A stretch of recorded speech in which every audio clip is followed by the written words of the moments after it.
hang on a minute. I made a mistake.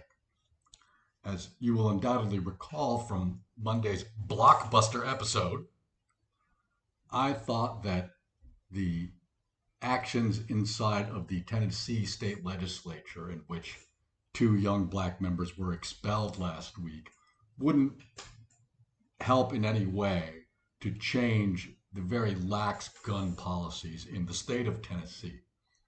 But it seems as though I was mistaken. Yesterday, Tennessee Governor Bill Lee signed an executive order to expand and strengthen background checks in the state of Tennessee. Now, that's not a large measure, but it is something. And I don't know very much about Tennessee state politics, so I don't want to speculate a great deal about why this might have happened. But I do find it remarkable that Bill Lee, a Republican governor of a very reliably red state, still felt that he could not be seen to do nothing about gun policy. And I wonder if it might have had something to do with the shooting that occurred earlier this week in Louisville, Kentucky. After all, not very far away from Tennessee. And one of the really harrowing aspects of the Louisville shooting has been the police body cam footage, some of which came from the camera of an officer who is now in the hospital having been shot in the head and seems to be recovering, I'm happy to say. It's harrowing to watch this footage. And we know that video footage can make a difference. Were it not for such footage, Derek Chauvin would probably still be walking around a free man today instead of serving a prison term for the murder of George Floyd.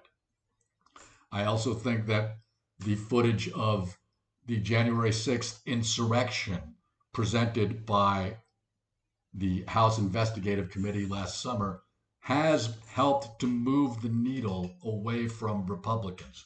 Not as much as I would have liked, mind you, but I do believe it's been a help. And police body cam footage in particular is a relatively new phenomenon in our society. So sadly, as we know that mass shootings are not going to come to an end in this country anytime soon, it could make a difference if we start to see a lot more police body camera footage from such incidents. It will be a difficult messaging task for Democrats, but they might start to step up and say something like, you Republicans claim to be the party of law and order, but if you choose to do nothing about guns, this is what you're asking our police officers to do.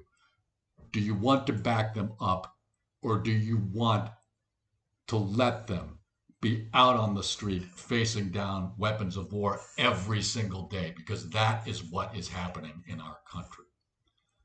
Again, small progress is still progress. It's frustrating that we can't make faster progress, but making progress at all requires making small changes every day.